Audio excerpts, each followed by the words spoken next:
7 o'clock, we're gonna get started. This is the Town of Saugus Zoning Board of Appeals meeting. First thing I want to do is introduce the members. We have Peter Rossetti, Stephanie Romano, Bob Northup, Chris Riley, and myself, Tom Travis.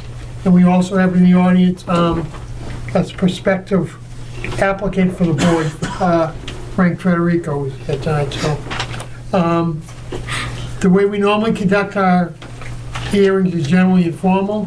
We follow the agenda as it appears in the newspaper advertisement.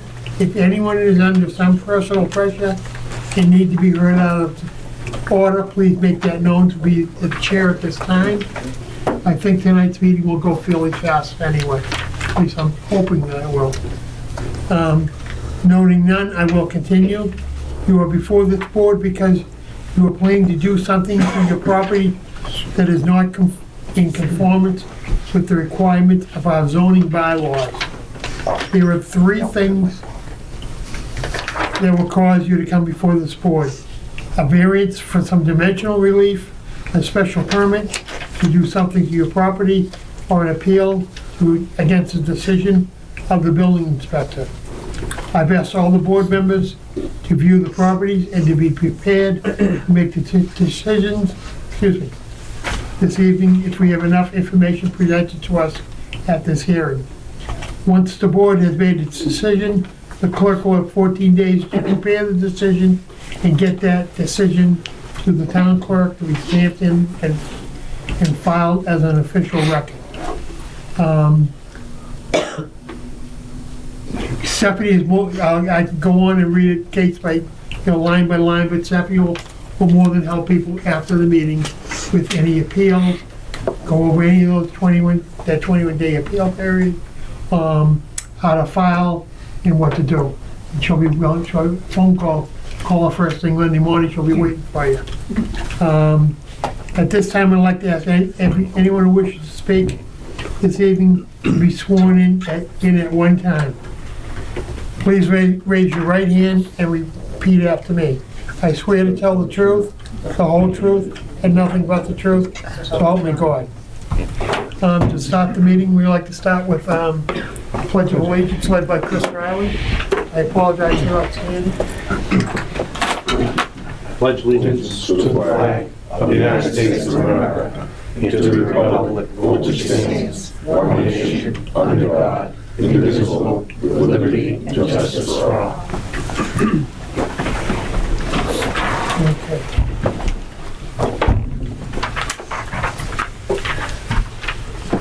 And the first thing we have tonight, on the petition of Evos Properties, owners of property at 168 Broadway, on behalf of Suleiman Ozgan, lot number 164, plan number 1031, requesting a variance to replace the current sign with a change of restaurant to say Istanbul Diner.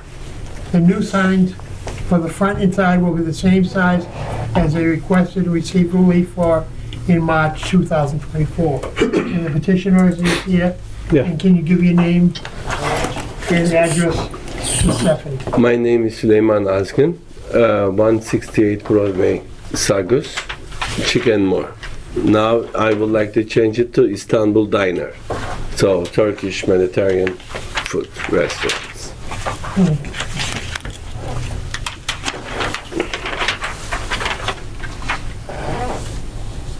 So everything's pretty much the same. Exactly same measurement. So. Same measurement, yes. Yeah, just name is changing. Pardon? Just we are going to replace the name. Just the Switch the name, yes, is the really name. all changed. Do you have any questions from the board?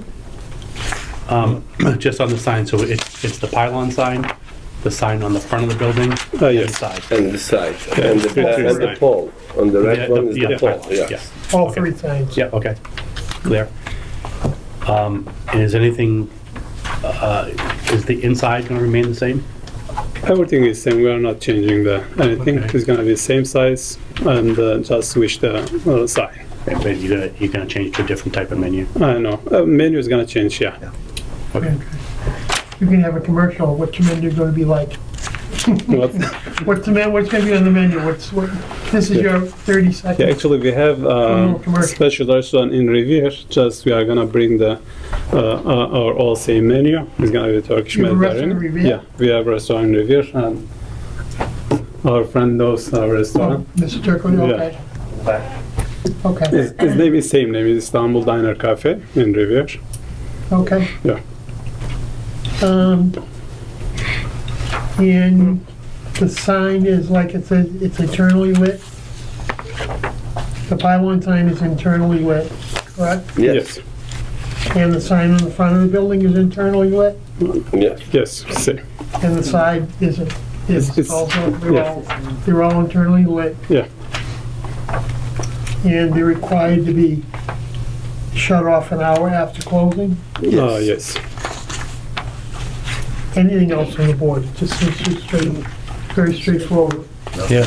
Do I have a motion? I've been moved to close the hearing.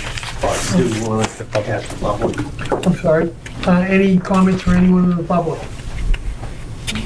Good luck. Seeing you. none, Move to close. move to close the hearing. Second? Okay.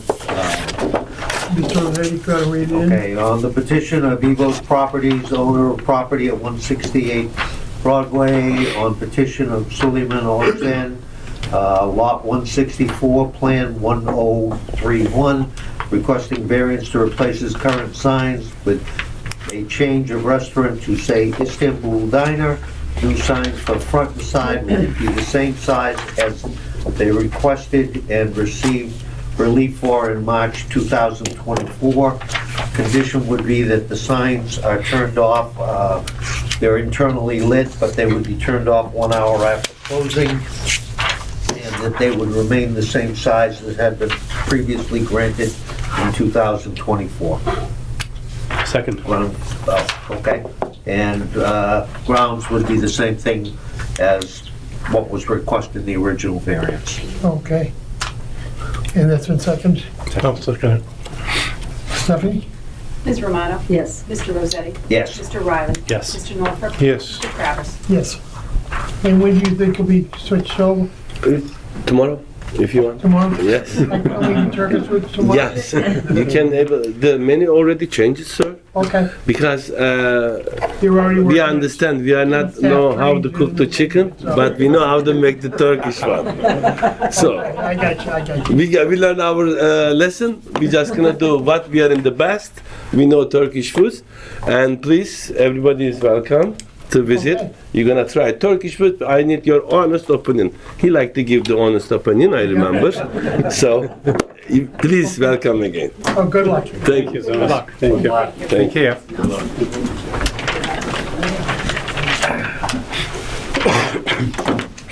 So I can change the sign this week? Can I? Be first, wouldn't it? Monday, Tuesday? You would be changing the sign at your Just to risk. change the sign, that's it. You'd be changing it at your risk. In other words, if you change the sign and somebody Doesn't complains, like it? you might have to take it down. To make it the new one. No problem, I'm here to obey. wait. Yeah. So if you want to go ahead and do it, but you're doing it at your risk. How long I need to wait again? If I have to wait? 30 days, isn't it? How many days? 1 day from when it's stamped in, which would hopefully be Monday. Monday, okay. 21 days from Monday. But you don't want to wait. Seriously, I'm At your so risk. excited. I don't think anyone's going to complain. No.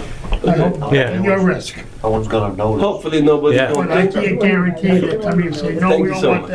that. We don't want that up there.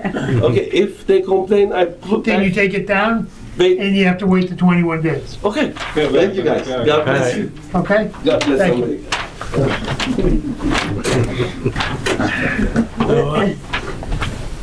Okay.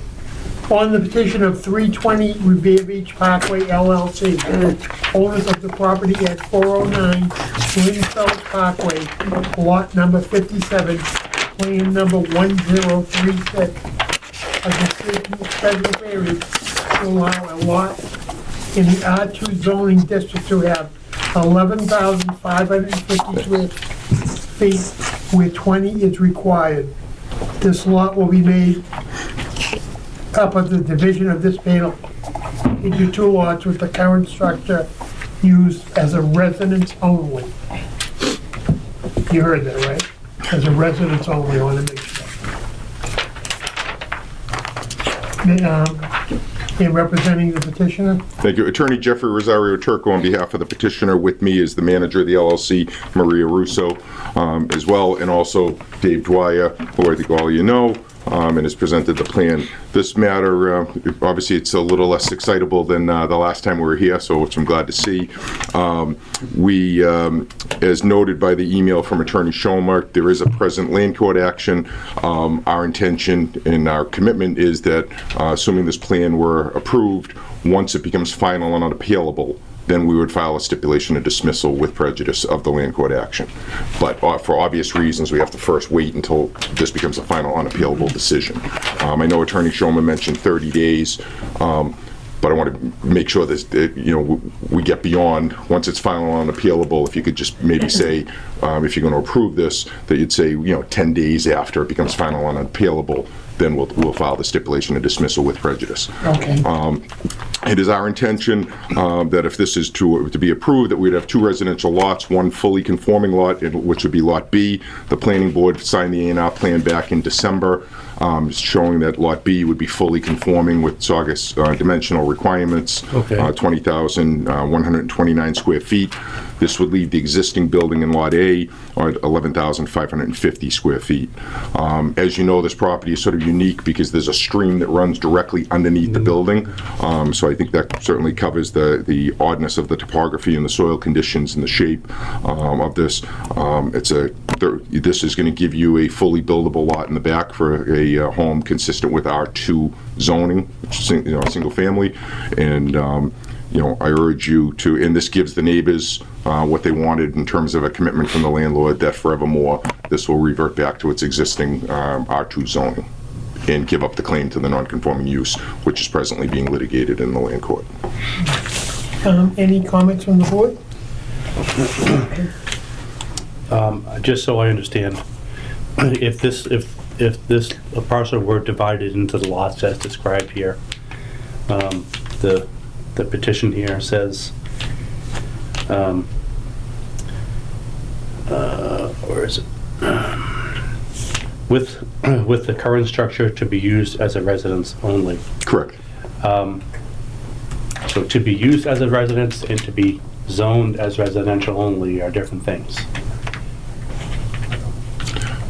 Well, so I think once we withdraw the land court action, and we, as Attorney Schomer wanted an affirmative statement that we're forevermore giving up the non-conforming use, by definition, it automatically resorts to the residential zone. And so, like, point 4 of Attorney Schomer's letter was that he wanted us to agree we're going to comply with the wetlands law. I mean, Okay. We have to comply with the wetlands law. So then that would mean that this Lot A, the front lot near the Fells Way, someone could not come along and buy it and then say, I want to put up such and such commercial. No, No, it'll it's a never, residential. because once we give up the argument to the non-conforming use in the land court, then by definition it'll resort back to its underlying zoning, which is the R2. Okay. And the commercial use isn't allowed there. Understood. Thank you. Okay. Jeff, is that gonna be a single family or a two-family? That's a single family that is there now, and I believe under R2 you can only build a single family on Lot Right, B. we'll make it contingent upon that it remains a single. That'll be one of the conditions if Attorney Schomer didn't put it in there, I thought he was gonna put it in there. I think if I could, Both would remain single family. I've talked to a couple of bank attorneys, though, and the only concern they have about the language saying that, condition should be, like, we drop the lawsuit and we give up the commercial use, and that the use has to be consistent with the Saugus zoning bylaws, table of uses. Okay, So which is single. I think if we could just say that, consistent with the table of That would be uses, it fine. won't create banking problems. Everybody knows it's single family. Well, that's it. All right. That was, Okay. Any other questions? I dragged Mr. Dwyer here. You have any in-depth questions for We him? should probably work a little bit. Do want to explain that there's a couple things one of the things, and I think it initially came, my suggestion was, you'll see this lot of land, it's what, roughly 32,000 square feet, but I didn't want to split it in half. I wanted one lot to be conforming. I think that's important, that one of the lots is conforming, not two non-conforming lots. And that is why we did what we did with the 20,000 and then the small lot at 11,000, because we didn't want to create, we didn't want to come to you and ask you to create two non-conforming lots. We Right, thought that was a exactly. bridge too far. So we said if we make one lot fully conforming, and then the existing non-conforming property that's been there And I forever. think Mrs. Dwyer came, allow it anyway. Right. same comment to the fact that on that front lot, I don't know if conservation is gonna keep you stuck to that existing footprint or not. I would think they probably would, close to it. Yeah, and, you know, like David Dwyer, 59 Appleton Street, Audie and Dwyer Land Surveyors. I don't want to speak for the Conservation Commission, but any action that's performed on that lot would require a conservation hearing. So if they were to change the building footprint, that would require it as well. More trouble than it's worth, I would think. Could be. You know, I don't know what the intention, I mean, I think the intentions are just make it a residence Yeah, and in any, the same footprint. right, and I don't believe that, you know, even construction-wise, it would be very difficult to build that now if there was no house there, if there was no structure over the river, Okay, so. And both lots, you know, back to Attorney Turco's comments, we did create that plan so that we would have a lot, the structure conforms to the setbacks, it conforms to the frontage, it's all that, and the only thing that's Everything not but conforming is the lot area. Lot B, the buildable lot, will conform to all of, Yep. and anything constructed on that would also have to go to conservation on Lot B, okay. due to the fact that the riverfront area is 200 feet, so jurisdictionally for the Conservation Commission. So if they do come before you, before the Conservation Commission, they would have to file for Lot B as well. Okay. Okay, comments from the audience? Yes, can you go up to your mind, coming to the, Come up to the podium. Oh. I just have a question. I don't know, maybe you can help us. I know you're not the Conservation Commission, but we're kind of concerned. What happens? I mean, that building that's there is in pretty bad, the floors are pretty bad, in pretty bad it's gonna shape. be conditional to them. So, yeah, so what happens if the Conservation Commission doesn't approve improvements to that building? It's, I mean, it's a stretch, I would think. Why not just take the building down and build a nice big new house there? I don't know, it's kind of scary seeing that piece. I understand what you're saying, Yeah, but that's really Conservation Commission. yeah, so we're taking a chance here. What if they do not approve, it's right over a brick, right over a brook. What if they're not approving the new things that need to be, there's extensive work that has to be done to that. Does anyone have, I mean, would you have any idea? You wanna It's, address it? I don't know, I feel like it's a big, I mean, I'm sorry, thank you. The plan is to use the existing building, do whatever repairs are necessary for it, and to the extent that they trigger conservation. So for example, on the side of the building facing Forest Street, there's a door that goes out that there's no stairway there. So at some point, they're gonna have to file with conservation to replace the stairway that either collapsed. I'm not sure what happened to it, it's been gone for a while. And so they'll file before conservation, and conservation, as you know, I mean, it's not before us, but conservation can issue orders of condition. And they can't say no to the project ultimately. If they do, if they refuse to issue orders of condition, it'll go to the the appeal is to the Department of Environmental Protection at the state level, and then they will issue orders of condition that say you can do this work as long as you're protecting the environmental impact on it. So the fact that the building's there is, as Mr. Dwyer said, if we were coming there with a blank lot and trying to build there, the answer would be no way.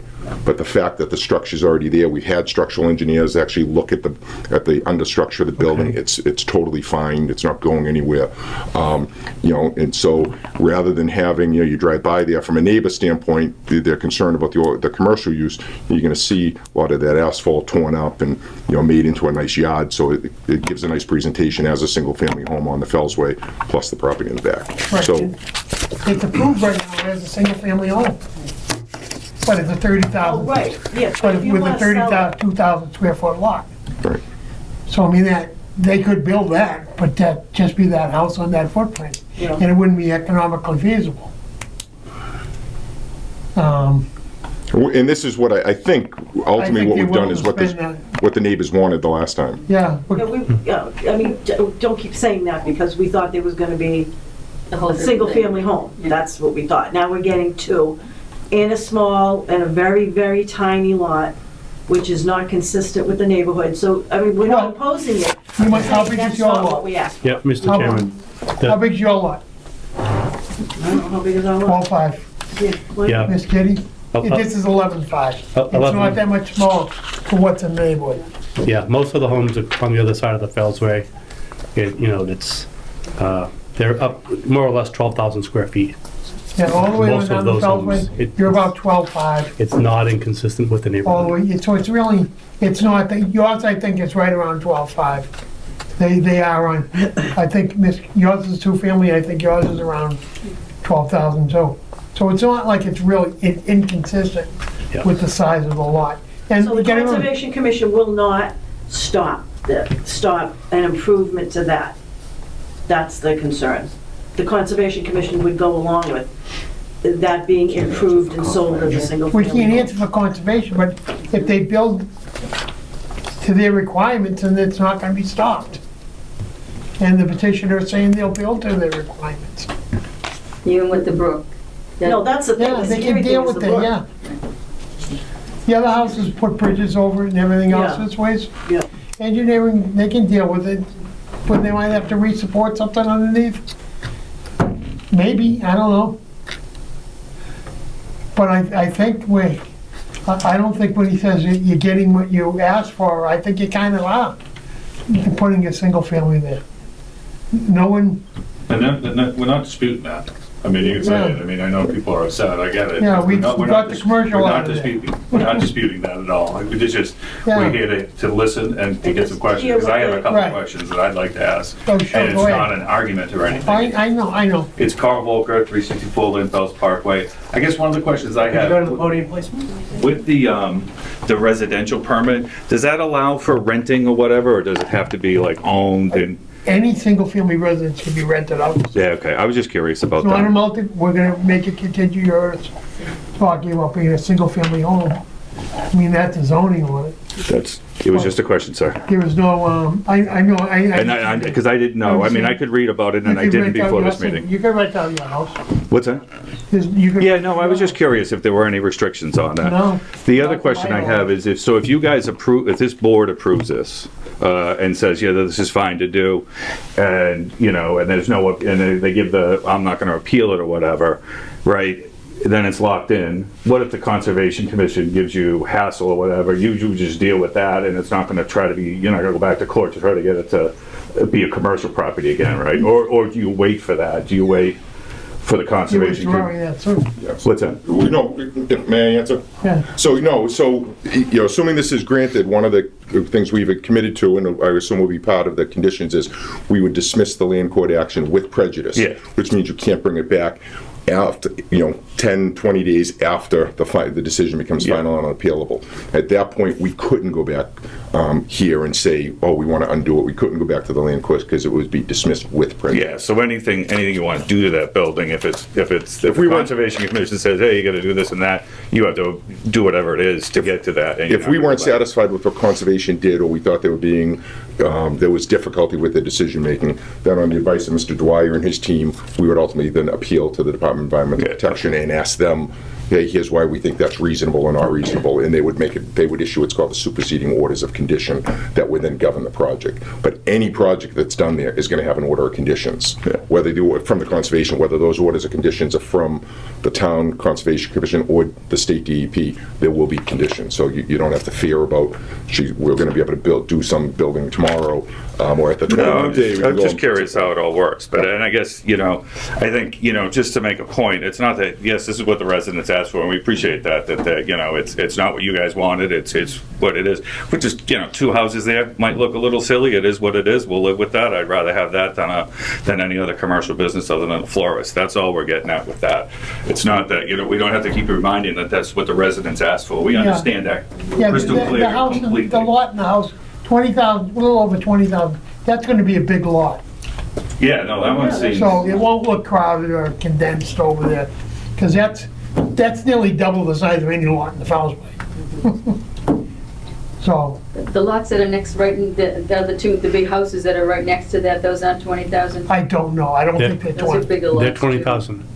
Are they The ones 20? on the same side of the street are The 20,000. ones that have Yeah. The ones on the, the other side are approximately 12,000, 13,000. the ones that have the bridges over are 20,000? Yeah, yeah, just over. I'd like to may I sit here where I don't have to dig up That's my fine. cane? If that's all right? That's okay. Okay, my name is Jacqueline Kitty. I live in 158 Forest Street, and you probably all know that by now, if you've heard that before.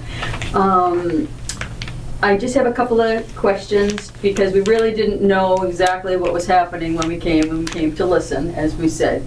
There are a couple of concerns. Partially, I'm going to go back to saying what I said before when we were talking about it, is preserving the essence of Saugus and what it really means, and not setting up other laws that somebody's going to come back and say, well, you did this for them and not for us.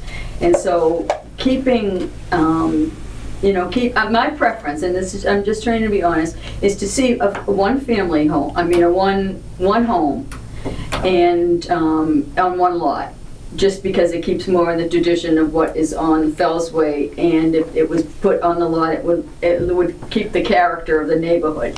However, I do understand that you can do that, but as I was looking at the plot plan, it seems like there was still a lot of things that look very industrial there, and I didn't know if it was going to be wiped clean of all of those things, such as the ramp, such as the chain link fence, such as the metal posts that go between the land. And so that's still going to make it look not like a home. And I just didn't know if that was in the plan to change any of that on the lot itself, because that on the one where there's the florist used to be. Yeah, I think, we don't have a definitive plan of what's going to happen there, other than it will be residential. But, if you were out looking at a residential home, from a marketing standpoint, if somebody looked at that and said, am I going to buy a residential home on the Fellsway, certainly nobody's going to say, oh, I need this house in the current condition. Physically, so we're going to have to go and sort of upgrade the land around in terms of planting grass, taking down some of the fencing and stuff. It's going to look more consistent with the neighborhood is the ultimate plan. And like the parking lot that's out there now, that kind of is right next to the building itself. Right now, you all know that that's the parking lot for Santa Claus's light show next door. Probably. And so I didn't know if that's still going to be an issue, or people are going to be starting to park also along the Fellsway and up the side street. And these are just questions that are on my mind, and I just, I'm not saying that it's a major concern, but it's just things that came up as I was looking at the plan, because it looks like still industrial property based on the nuances that are still on the map. Right. As I said, my preference would be to see one home, good-sized home that's on the, relates to the lot, and I'm not against the other one directly. If it stays that way, I do have the same concerns as my neighbors about if something happened. Let's say they didn't decide that they weren't going to. Something happened to the home. It wasn't sturdy, which I heard you just say that it had been checked, and that's good to hear that. And that comes down. Will they have to go back for another variance to say we're going to be building a new home on this, and they're going to have full, crowding a bigger home onto a tiny lot? Because it is an undersized lot. What by what's legal today, correct? Isn't that the standard now, 20,000? 20,000, yeah. Yeah. That's why we're here, Yeah. you know, to ask for one conforming and one non-conforming lot. But I mean, God forbid a calamity, there's a fire. No different, like your house is on a 12,500 square foot lot. It sounds like if, God forbid, you ever had a fire and the place burnt down, you, by right, can rebuild your house in the existing footprint, even though it's a prior non-conforming use. Okay. So I am no expert in the Rivers Act and the Wetlands Protection Act. I don't do that, practice that type of law. So whoever represents Ms. Russo when she moves forward with that will certainly be the expert in it. And then they'll make sure, I mean, God forbid there were ever, you know, a fire or something, you know, they'd have the right to build an existing, you know, basically the same footprint. Just as you just said that. So, and I just want to ask another question. Is the entrance the address is then going to be Forest Street, not Linfells Parkway, on both of them or one of them? No, I believe the old floral shop will continue to have a Linfells Parkway address, in the new place would be a Forest Street address. On Forest Street? Yeah, because it won't be on the Fells Way at all. At all? Okay. Correct. If you want to take that, it's a smaller version of what you see there. Yeah, this is what I was looking at at home, and that's what I was saying, where I was seeing like the ramp is still there, and that, you know, certain. Because that shows the existing, what's there, and then what we're asking for. Thank you. Anyone else in the audience? For or against? Mr. Cogliano? Anthony Cogliano, 310 Lincoln Ave. I just want to say I'm in favor of it. I know she's had some trouble in the past with the florist shop, trying to make it a tuck shop. I think this is a good out for her and for the neighborhood, and that lot is very consistent with what's going on on the Fellsway right now, so I'm sure she'll do a good job with it. So just want to speak in favor of it. Thank you.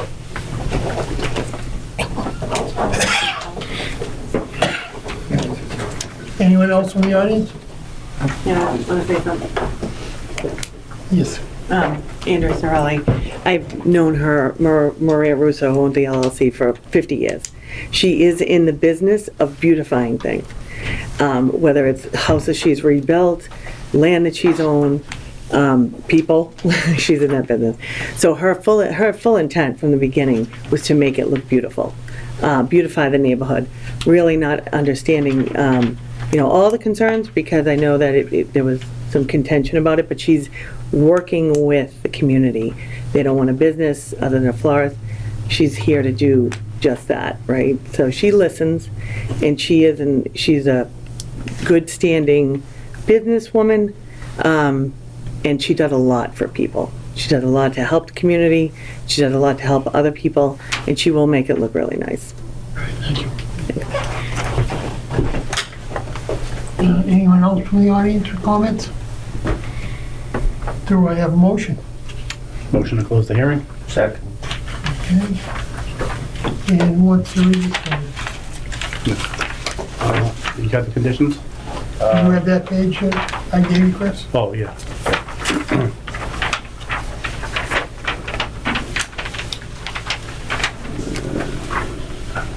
Okay, so we have 4 conditions here.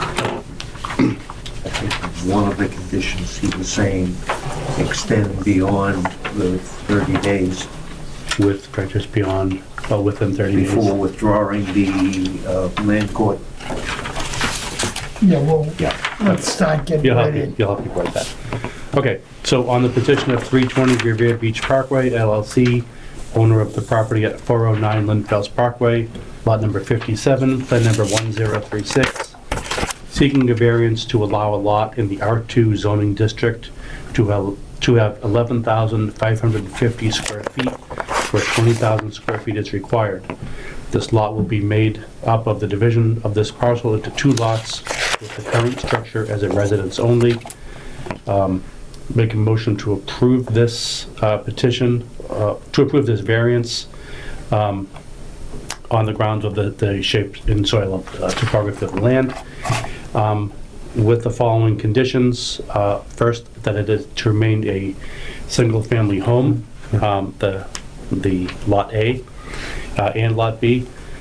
The second condition, that the approval is contingent on the applicant causing land court case number 24 MISC 000296, 320 Revere Beach Parkway LLC versus Saugus ZBA, to be dismissed with prejudice within, You want to add some days? I would say it could be within 10 business days of the decision becoming final and unappealable. within 10 business days of the decision becoming final and unappealable. And third condition, that the approval is contingent upon the applicant recording a notice in the registry of deeds that marginally references the applicant's deed within 30 days of the board's decision, attesting on behalf of the landowner that any prior non-conforming commercial use of the property has been abandoned. Condition 4, the approval is contingent on Lot A being developed only with one single-family dwelling that is fully compliant with all frontage, setback, height, yard, and parking requirements of the zoning bylaws other than the lot area. And condition 5, the approval is subject to compliance with all applicable provisions of the Wetlands Protection Act and the Town of Saugus Wetlands Protection Bylaw. Mr. Chairman, if I could, just one request on the timing, and thank you for understanding my concern. If you would put the same timing on number 2 about within, right now it says that we'll file something with the land court, with the registry of deeds within 30 days of your decision, attesting on behalf of the landowner that the prior non-conforming commercial use has been abandoned. I think that should just be the same as within 10 business days of this decision becoming final and unappealable. So moved, Mr. Chairman. That seems to take it. That's been seconded? Okay. Stephanie? Ms. Romano? Yes. Mr. Rosetti? Yes. Mr. Riley? Yes. Mr. Northrup? Yes. Mr. Travers? Yes. You're all set? You have any questions with Stephanie? Thank you very much. And I just want to comment, Stephanie has been wonderful in this whole process during the contentious hearing and after. So I thank you for your professional courtesies. Thank you. Thank you very much. Good luck. You're a motion to adjourn? You made a motion to adjourn? Okay. So moved. All set. Mr. Volker? What?